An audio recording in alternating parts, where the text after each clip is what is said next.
So all week I'm seeing all the realtors freak out. But some of the stuff I'm seeing them post doesn't seem like it's going to like calm the consumer down, like the buyer and the seller. I think it might be stressing them more out. So what really changed? And if I'm a buyer, what do I really need to know?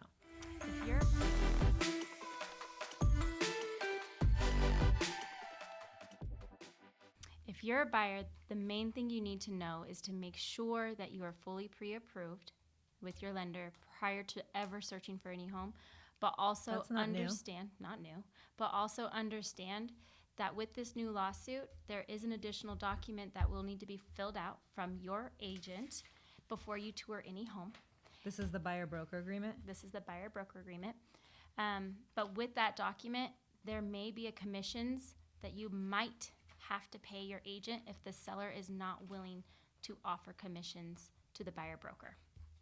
So that's a discussion you need to have with your lender to make sure that if in the perfect scenario, what does it look like? But in not the perfect scenario, what does it look like for you as a buyer, and how does that affect your buying power? So some of this comes back on us as lenders to make sure that every pre-approved buyer is aware of all the possible scenarios.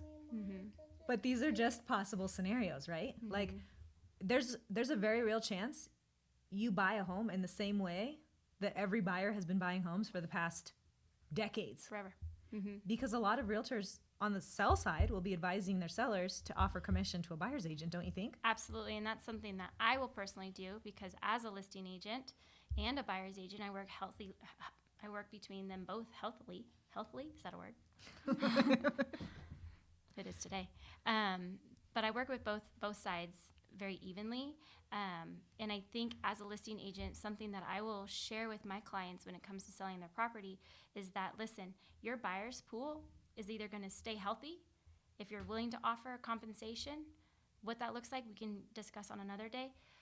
Or your buyer's pool is probably going to go down if you're not willing to pay a buyer's broker commission. Because you'll eliminate the buyers that can't pay it. For themselves. Then if we think about if I'm a seller, I want as many people coming to my house as possible. Absolutely. So this could be why it was originally designed in this way from the beginning. When you buy, you don't pay a realtor commission. Right. And then you do pay it when you sell. So it all kind of evens out in the long run. The traditional ways of real estate. Now, what's a positive that could come from this?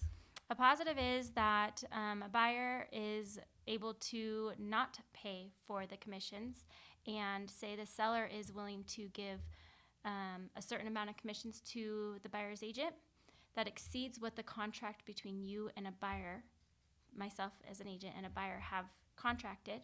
So say, for example, I'm having my client with a discussion that they're going to pay me 2.5% of the transaction cost in a commissions. But the listing agent and the seller have contracted a 3% commission. So that other 0.5% can actually be put in as a concession to the buyer.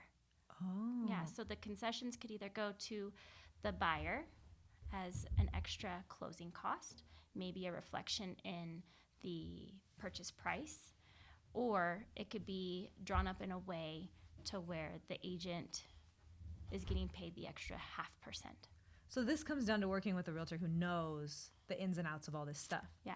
Because in reality, I've been seeing you do these kinds of things with getting creative with commissions and how to structure a deal for years. Yeah. Years before this lawsuit. Since the beginning. Yeah. It's about having a realtor, I think, who will explain this all to you, guide you through all of it, and whose ultimate goal is that you start benefiting from owning real estate, which for a lot of realtors, that means nothing's changing for you.